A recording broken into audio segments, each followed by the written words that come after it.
All right, a slight change of gear. I've got a couple of mathematician cryptographic nerds with me, which makes me very happy because that's my background.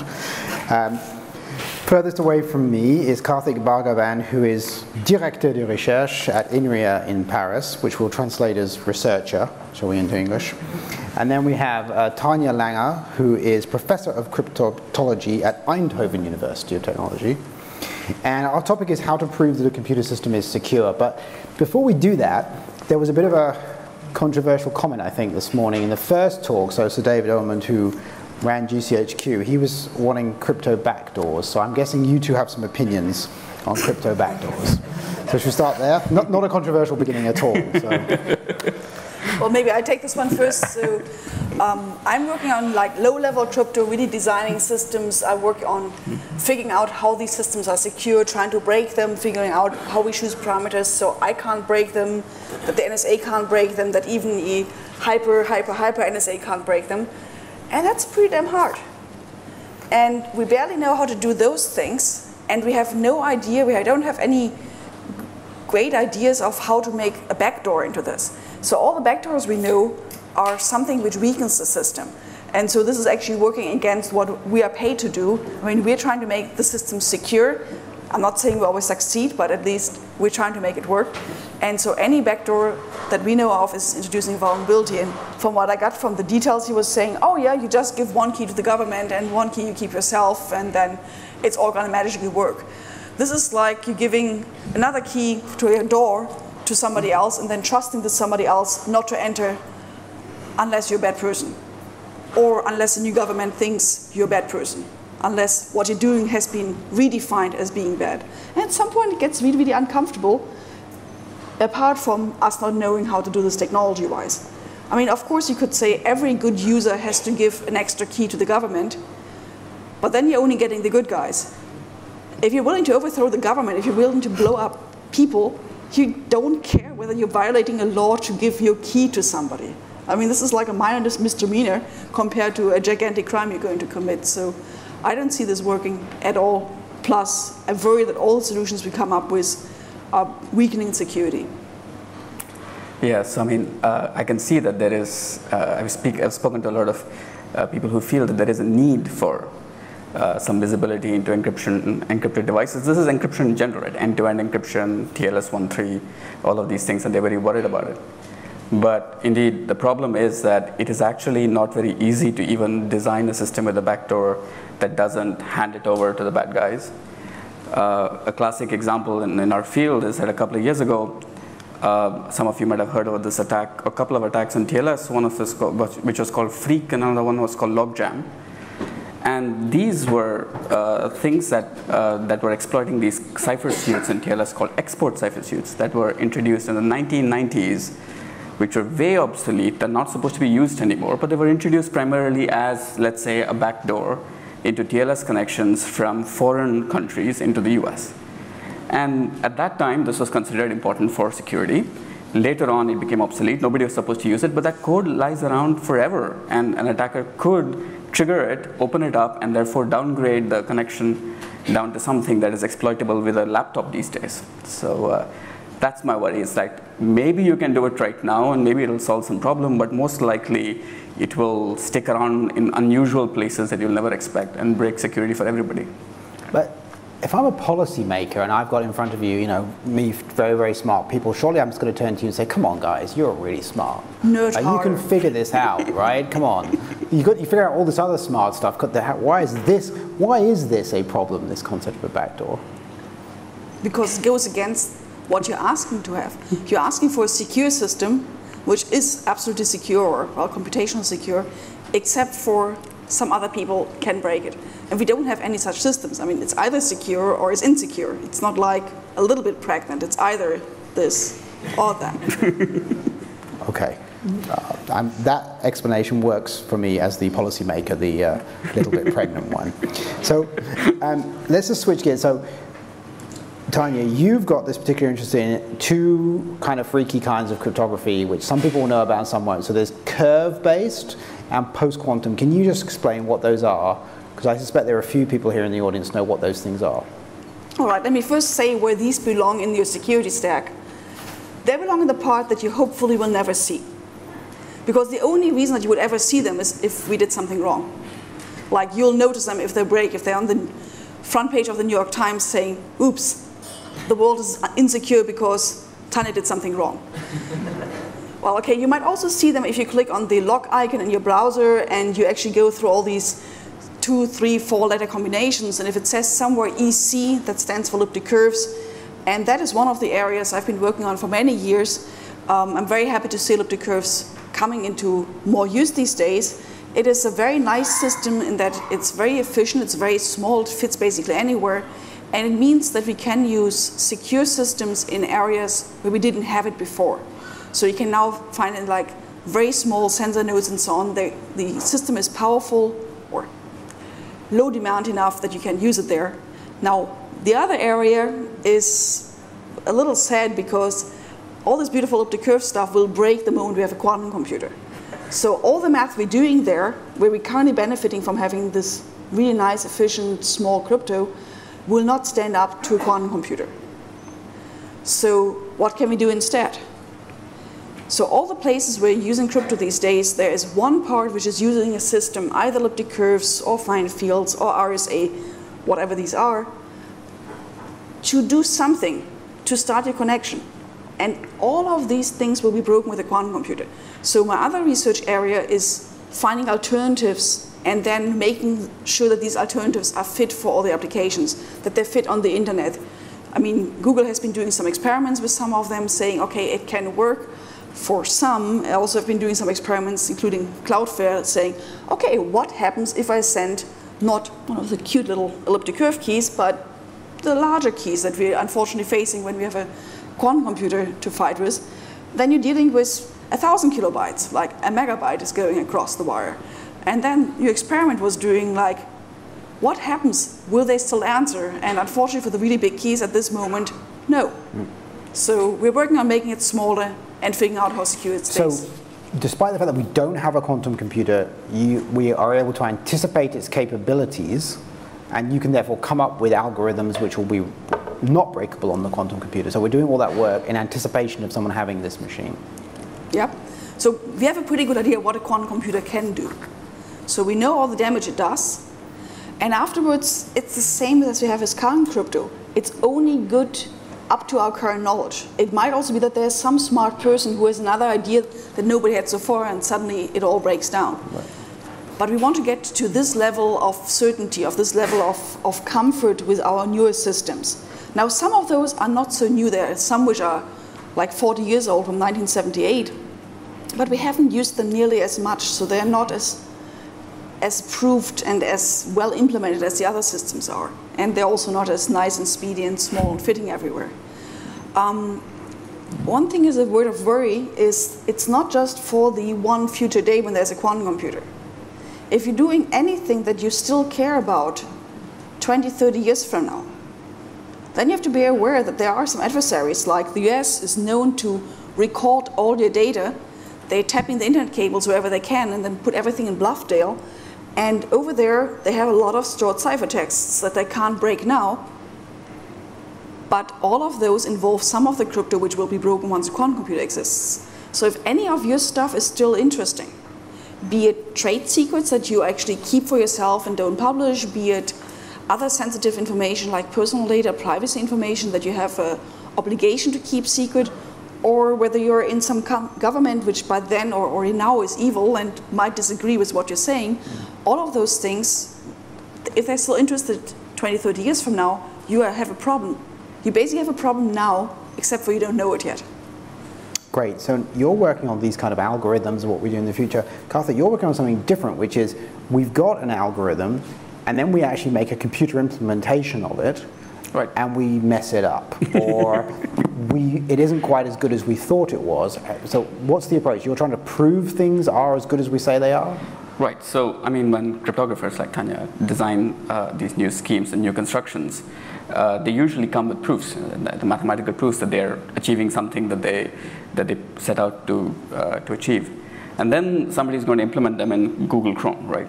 And the gap between what is actually proved about the crypto construction to the protocol that was standardized in the IETF to the implementation that was finally implemented in thousands of lines of C++, that's a huge gap. And so when you see that there are attacks on software like OpenSSL or whatever, and you say, well, this is all supposed to use the latest, greatest crypto. Why is there an attack? The attack is because of these huge gaps. So a lot of the work that I and my team do, and there's a whole field of people who work in this intersection of software verification, applied cryptography, protocol analysis, is to really try to narrow this gap.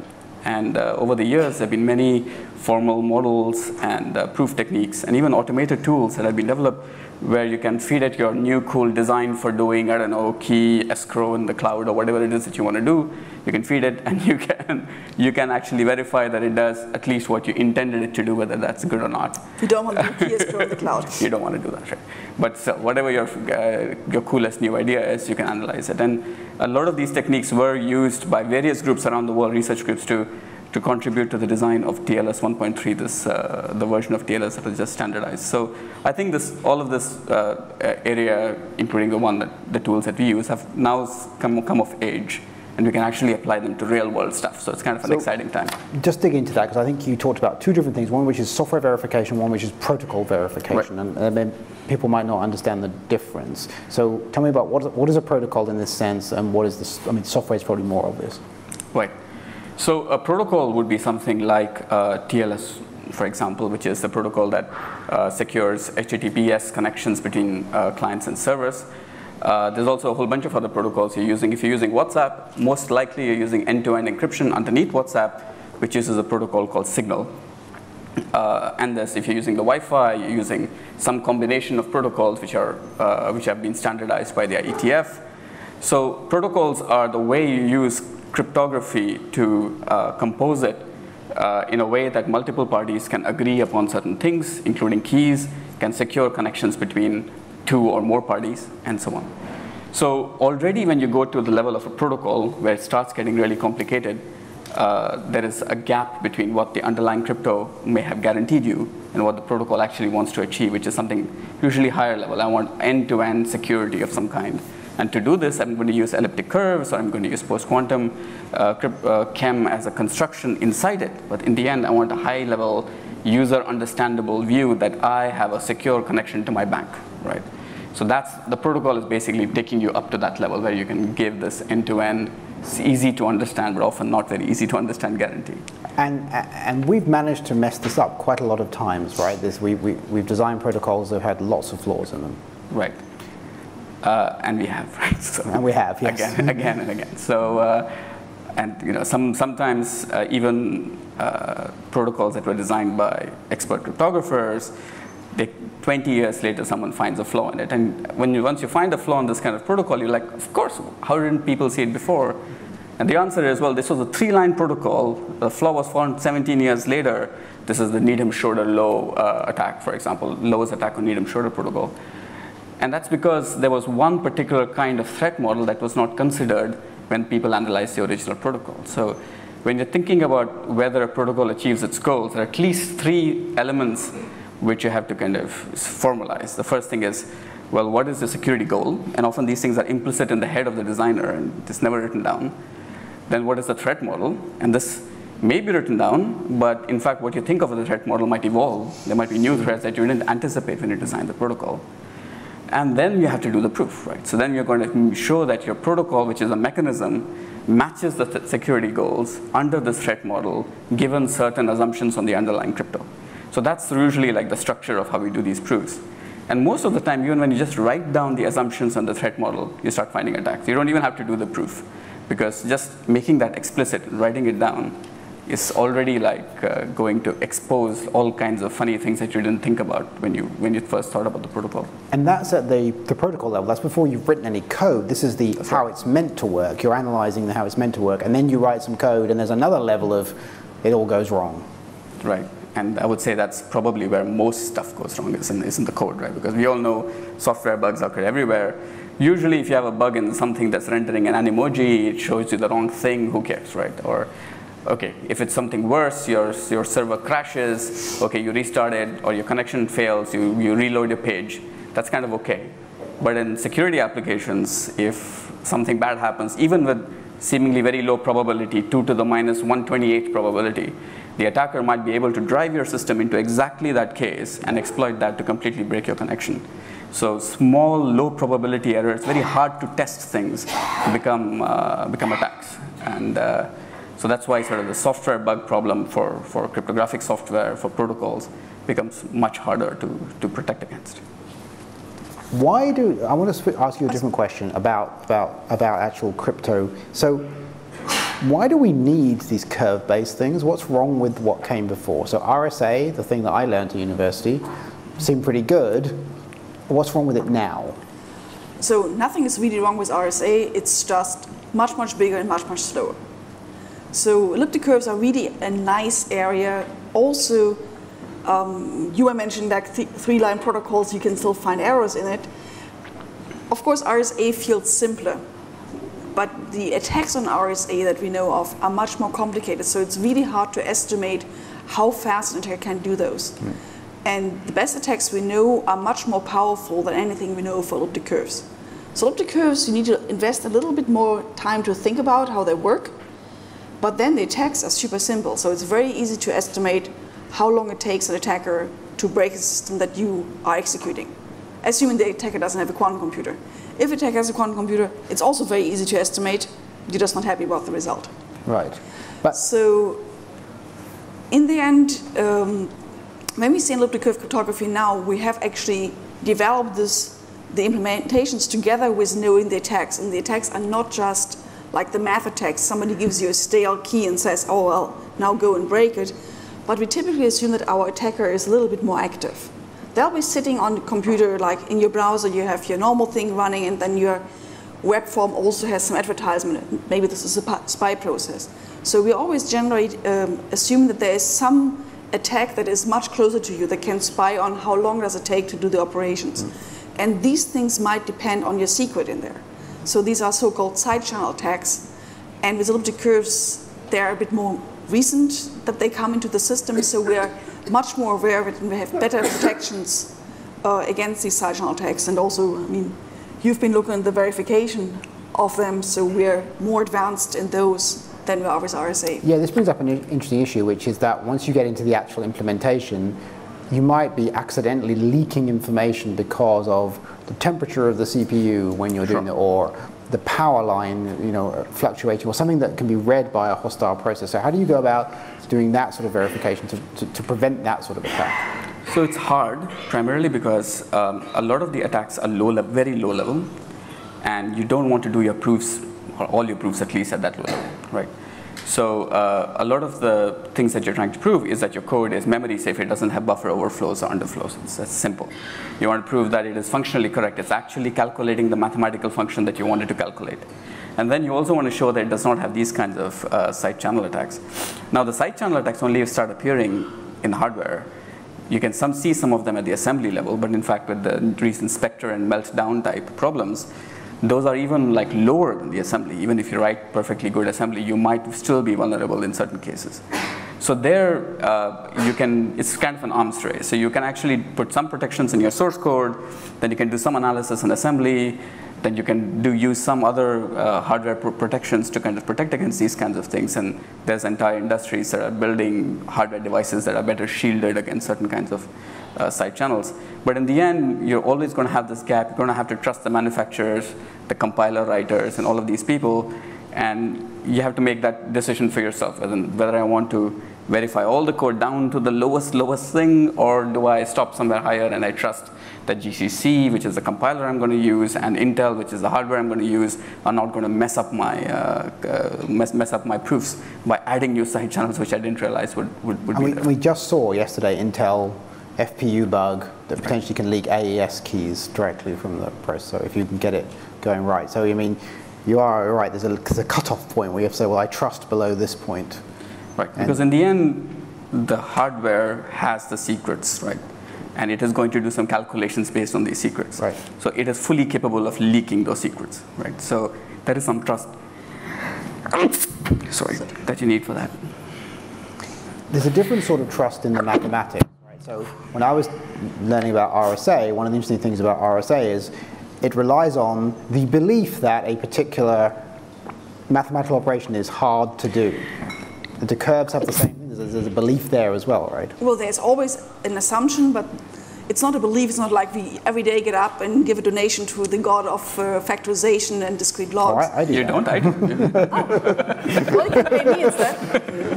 So it's more like we pay a bunch of PhD students and other smart researchers to do real attacks and see how far they can get. And well, whenever I have some free time, I think about it. Of course, when all the Snowden stories came out, I was like, hey, where is the secret in those curves? Because the NSA has been putting out some parameters. Is there something wrong with those? Before, it was something where, well, every few years I would think about it, and then actually, well, I spent some time which didn't get any results out of it.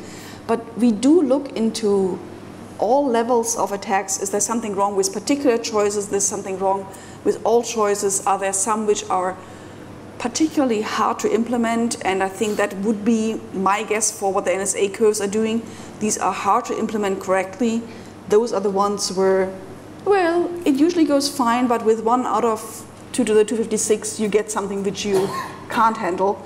It will not happen with testing, but it can happen if somebody feeds you a bad parameter.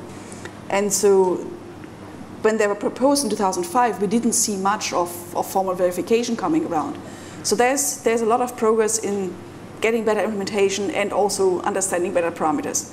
But at the end, it is just humans who have some ideas, and maybe we missed the big ideas, and somebody has, in one of the 3-letter agencies, some write-up that they can break elliptic curves and we just don't know about it. And what's interesting is both of you had this sort of a limit at which you decide to say, up to this point, we trust it. From your perspective, it's the discrete logarithm problem. We think, based on evidence, but it's not a proof. No. Right? You don't have any proof that that is not actually a reversible thing, right? I can't actually do it, which is a fascinating thing because our lives rely on people like yourself saying, I'm pretty certain that that can't be done. Pretty, and very educated, pretty certain, right? And you have the same thing, which is, well, I'm pretty certain the CPU is at this level of things. Right. So we're not so certain about the CPUs. No, not so certain. Not so certain about the CPU. So you're more certain about the mathematics. Yeah, we just have to make pragmatic assumptions there. But indeed, the nice thing about having, I think, mechanized proofs and things that you can actually check using a computer, which is something that a lot of people are doing now, is that you have to make explicit, of course, all the assumptions that you have. I mean, even if I said I have to trust the compiler, I have to make that assumption explicit. So first of all, I'm making all the assumptions for both for RSA and for the machine, everything explicit in my proof.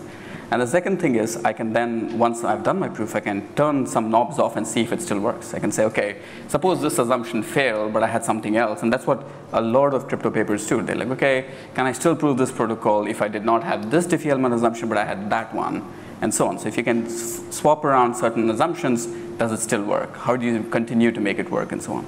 And that's the kind of analysis that sort of it enables, I guess.